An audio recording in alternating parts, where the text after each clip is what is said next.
is the most hidden, untapped, romantic waterfalls in the world.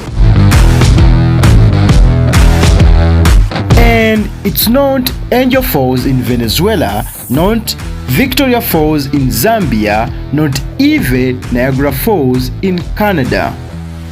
These are the Aru Falls in northern Uganda. A waterfall spectacular any day.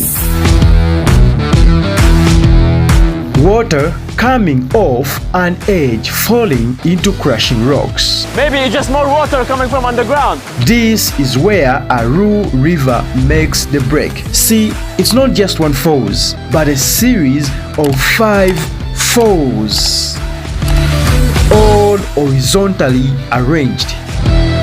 And each one is more beautiful than the one before.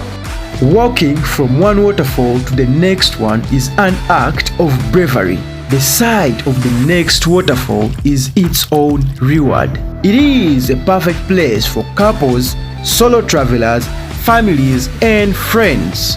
Besides hiking, you can also take a cold shower and swim in the falls.